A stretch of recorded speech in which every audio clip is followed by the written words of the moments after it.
Bye.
Ah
संताची माझा विश्वास सर्व भावे दास झालो त्यांचा तीची माझे हित करीते सकळ जिन हा गोपाळ कृपा करी भागलिया मज वाहातील कडी त्यांची आणि जोडी सर्व सुख तीची माझी हित करीते सकळ जिन हा गोपाळ कृपा करी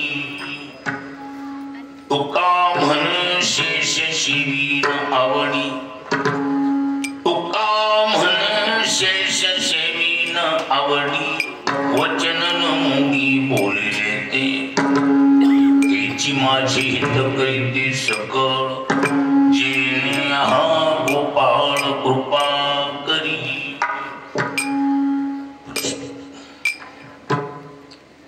सेवा निवृत्तीचा औचित्य साधून आयोजित केलेला हा अन्नदानासहित ज्ञानदानाचा कार्यक्रम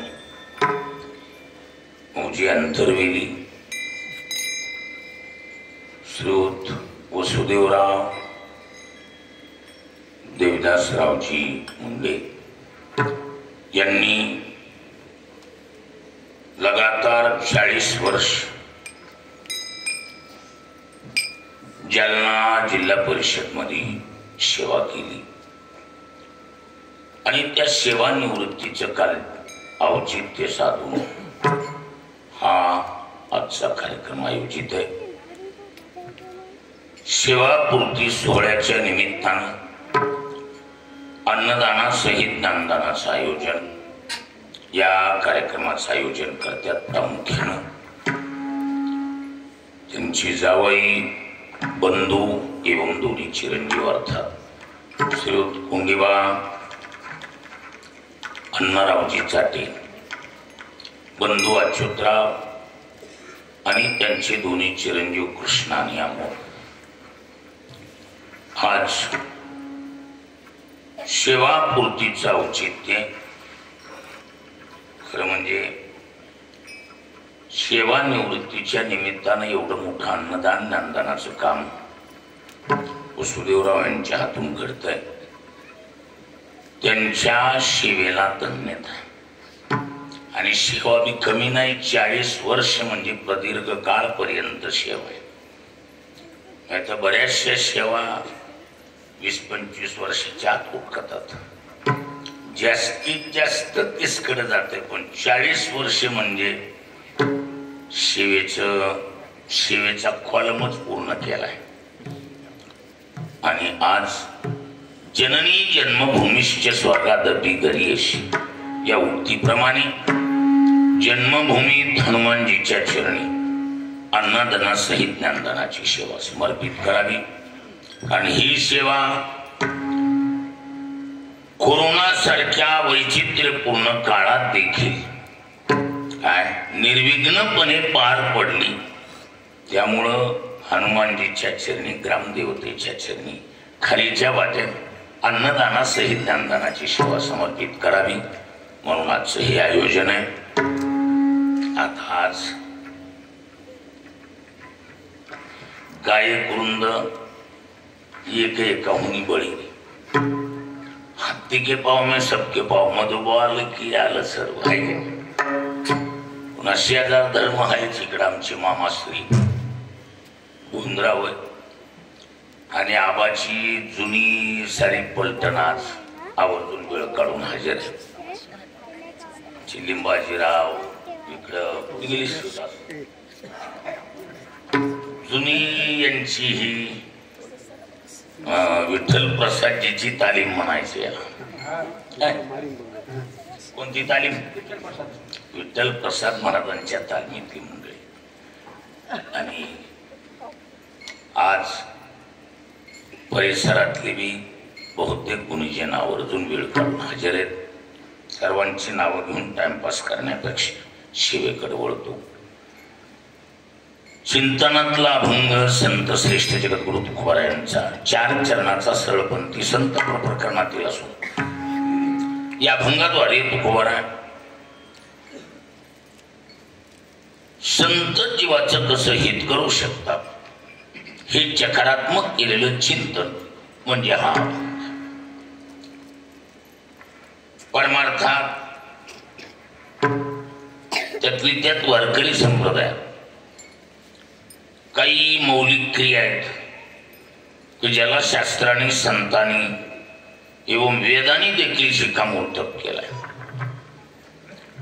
त्यामध्ये भाव, श्रद्धा, विश्वास आणि एवं शिव या चार चीजांना संतांनी शास्त्राचा वेदाचा आधार घेऊन जोपासायचं काम केलं. कारण या महत्वपूर्ण बाबी आहेत परमार्थात. आणि यापैकीच एक ती म्हणजे विश्वास नावाची चीज आहे की ज्याच्या आधारानं आपल्या अभंगातलं चिंतन आहे. परमार्थ करत असताना एवं संसार देखील करायचा असला तरी थोडी का होईना त्याच्याबरोबर काय लागते इमानदारी. साध्या भाषेत बोलायचं म्हणजे पोटाला पोटभर खायचं असलं की धंद्याबरोबर काय करावं लागते इमानदारी करावं. भला कुणाचा कोणता का असा आपल्या आपल्या धंद्याबरोबर जर आपली इमानदारी असली माणूस पोटाला पोटभर खाते अडचणीत येत नाही. काय धंद्याबरोबर गद्दारी जमत नाही. दुसऱ्या कुणाबरोबर बी झाली तरी चालेल कदाचित पण धंद्याबरोबर मग ज्याचा जो असेल तो. त्यामुळं धंदा करत असताना धंद्यात पहिली गोष्ट काय मधुबा इमानदारी पाहिजे. हा आणि दुसरी बाब इमानदारी बरोबरच केवळ इमानदारीवरच सर्व चलते असं नाही. भांडवलदारीची बी गरज आहे. धंद्यासाठी भांडवलाची गरज आहे. हे बघा 18व्या अध्यायात विषय आहे कृषी गौरक्ष वाणिज्य वैश्य कर्म स्वभावजम. वैश्याचं कर्म सांगत असताना कृषी म्हणजे शेती, गौरक्ष म्हणजे गायीचं रक्षण आणि वाणिज्य म्हणजे व्यापार. तीन चीजा वैश्यासाठी कर्म म्हणून प्रदान केले.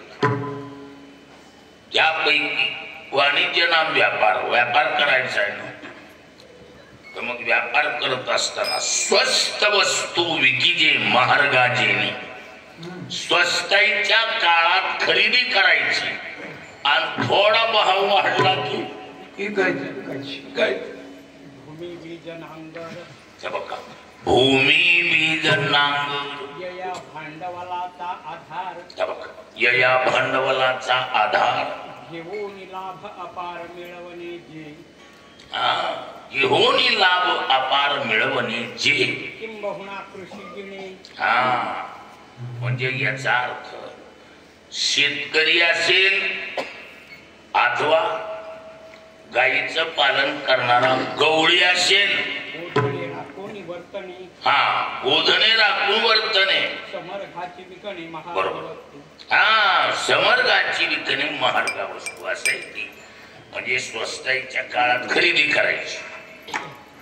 जरा महागाई झाली की माल बाहेर काढायचा. पण तेवढ्या कालखंडासाठी गुंतवणुकीसाठी काय लागतं भांडवल लागतं. आणि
शास्त्रामध्ये 3 प्रकारच्या सत्ता सांगितल्या. पारमार्थिक सत्ता, व्यावहारिक सत्ता आणि प्रातिभाषिक सत्ता. होणारा व्यवहार ज्याची त्या सत्तेत होता. विषम सत्तेत व्यवहार होत नाही. व्यवहारामध्ये पैसा हे भांडवल आहे. व्यवहारातलं भांडवल काय आहे? पैसा भांडवल आहे. परमार्थात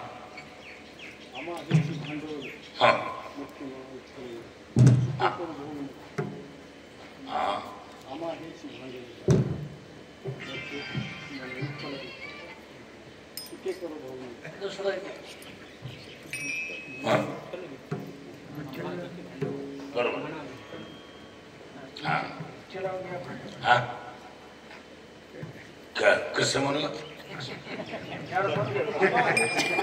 हा हा सुखे करू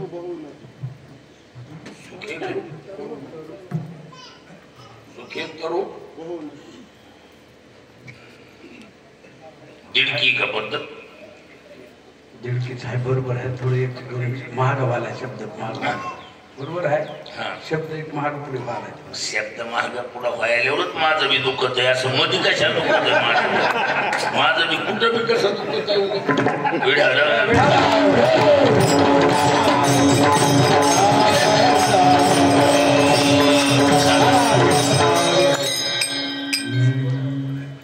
परमार्थात विश्वासी भांडवल काय? परमार्थात विश्वासी भांडवल. व्यवहारात जसा पैसा हे भांडवल आहे. टक्केवारीनं व्यवहार पण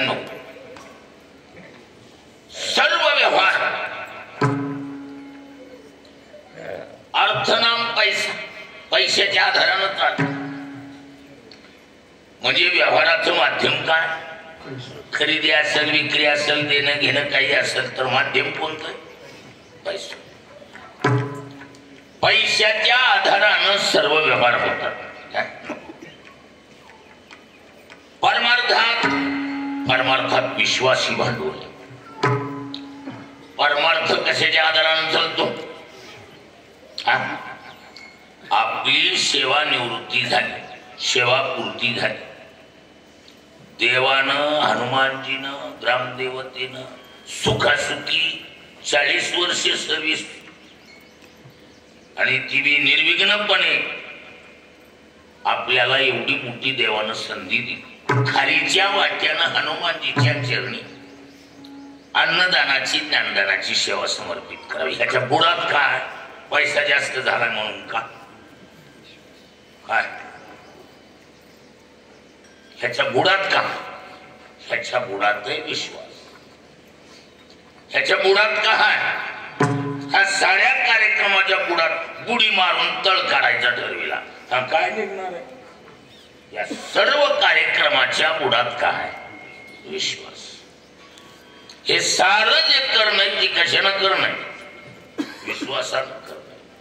वा साधू संतांची किंबहुना सेवा करणारी भजनी यांचे आशीर्वाद घ्यावेत आणि उर्वरित काळ आपला चांगल्या मार्गाने जावं. नाही तर बरेच सेवानिवृत्त झालेली माणसं त्यांचे गिरनिष्ठते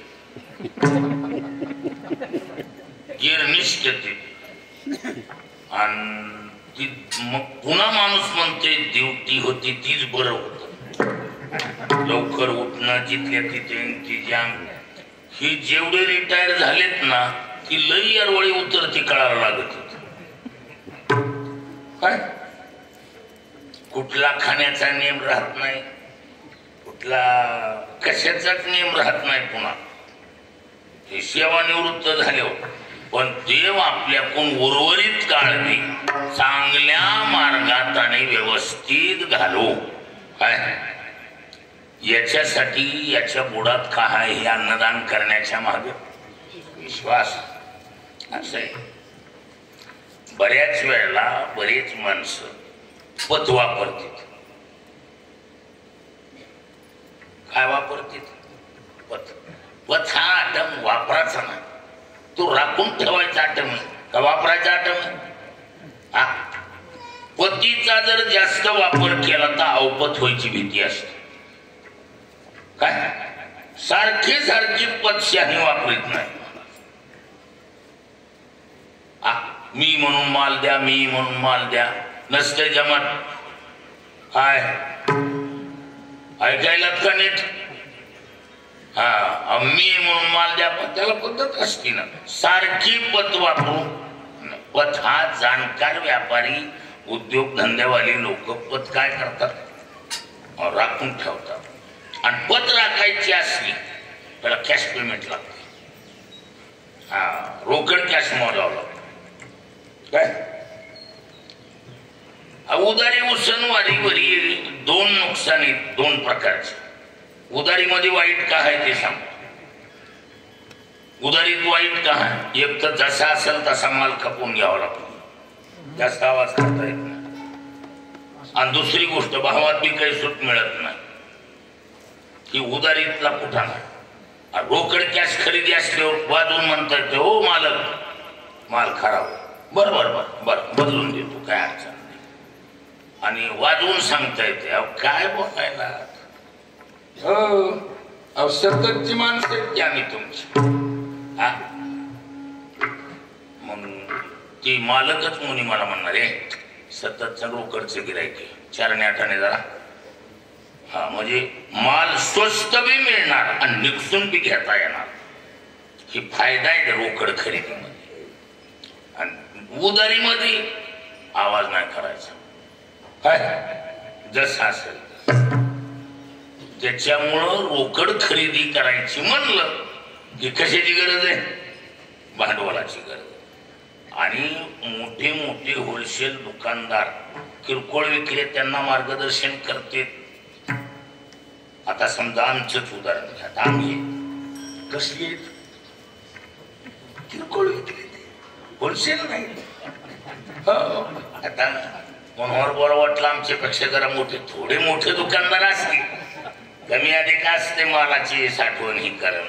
पण शेवटी आम्ही किरकोळ विक्रेते. काय आम्ही किरकोळ विक्रेते होलसेल दुकानातून जेव्हा माल भरायला जातो काय.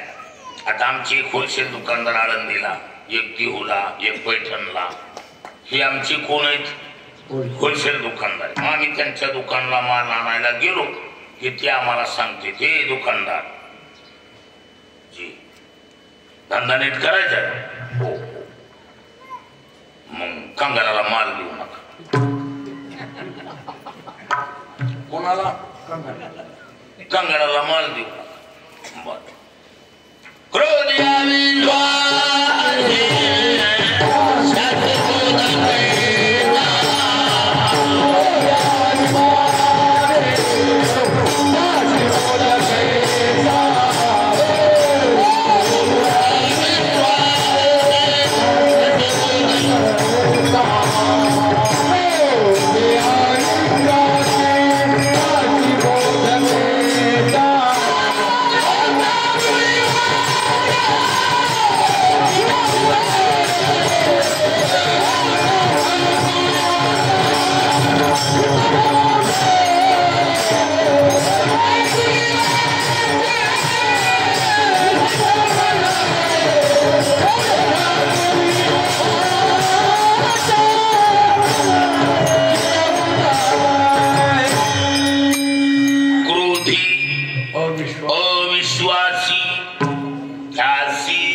हे आम्हाला आमचे होलसेल दुकानदार कुठले?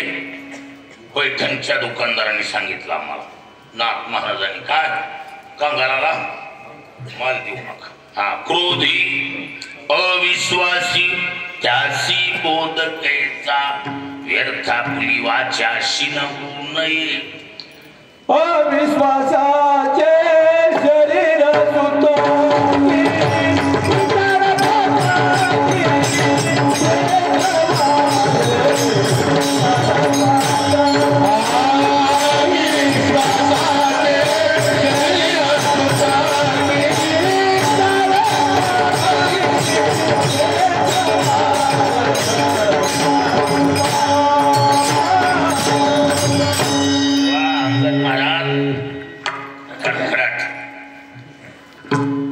अविश्वासाचे शरीर सुतकी विटाळ पातकी भेदवाही विटाळ पातकी भेदवाहे अविश्वासाचं शरीर आपल्यासाठी आपल्यावर विश्वास नाही ना त्याचं शरीर आपल्यासाठी सुतकी आहे त्याला शिवायचं ना वेळ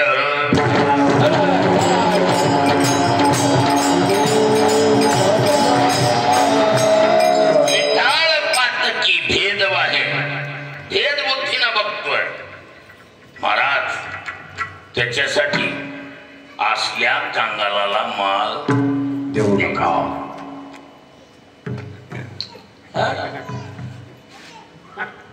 आणि कसे ही होलसेल दुकानदार जे आम्हाला सांगायला येत ना किरकोळ विक्रेत्याला ते बी महाराज बदलमोड करीत नाही. त्यांनी बगलातून काढून बाजारात मांडलेलं नाही. त्यांनी ज्या गोडाऊन मधून माल आणलाय ना त्या गोडाऊनच्या मालकाने त्यांना सांगितलंय काय कांगडाला माल देऊ नका. आता ज्यांनी फोडीले भांडार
दुकानदार माल आणते त्या गोडाऊनच्या मालकाने सांगितलंय काय कांगडाला माल देऊ नका काय 18व्या सुंदर विषय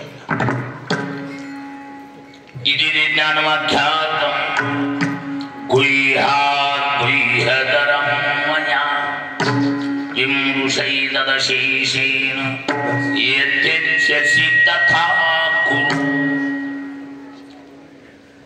इति ते ज्ञानम अथ ते इति ते ज्ञानम किं ज्ञानम गुह्यात गुह्यतर गुह्यातलं गुह्यतर असलेलं ज्ञान किती गुह्य भगवान स्वतः सांगतात. भगवान म्हणतात अर्जुना आतापर्यंत जे न संगेची माता देवकीशी जे न संगेची पिता वसुदेवाशी जैन संगेची बंधू बळीभद्राशी ते गुह्य अर्जुनशी बोल देवी लक्ष्मी एवढी जवळी तेही न देखे या प्रेमाचे सुख. जगाच्या मालकानं आतापर्यंत ही गाठोडं ज्ञानाचं कुठंच खोललं नाही.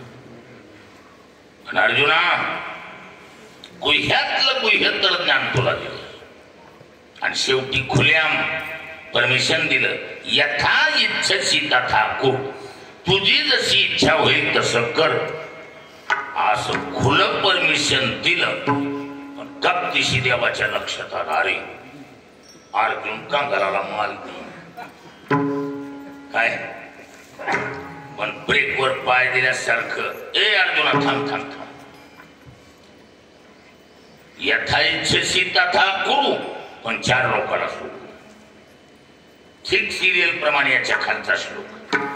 इदंदेनादवस्कायम ना भक्ताय कदाचन न चाश्रूषवी वाच्यम न च माम्योऽभ्यसूयते. इदंदेनादवस्काय. अर्जुना तू सांगतोस, सांगितल्याप्रमाणे पुढचं वागत नसेल, करीत नसेल तर त्याला ज्ञान सांगायचं. अतपस कायम इति ना तपस कायम. सांगितल्याप्रमाणे वागत नाही, करीत नाही, त्याला असं ज्ञान सांगायचं. अभक्ताय कदाचित. अभक्त असेल कदाचित सुद्धा त्याला ज्ञान सांगायचं. किती झाली? 2. तिसरा न चाश्रूषवे वाच्यम. अर्जुना तू सांगतोस, तुझ्यावर अथवा तुझ्या शब्दावर त्याचा विश्वास नाही ना, असले नमुन्याला अजिबात ज्ञान द्यायचं नाही. आणि 4था अर्जुना तू सांगून पुढे निघून गेल्यावर महाग कुचाकुची करीत असेल, असल्या जातीला चकलीनं सुद्धा ज्ञान सांगायचं नाही.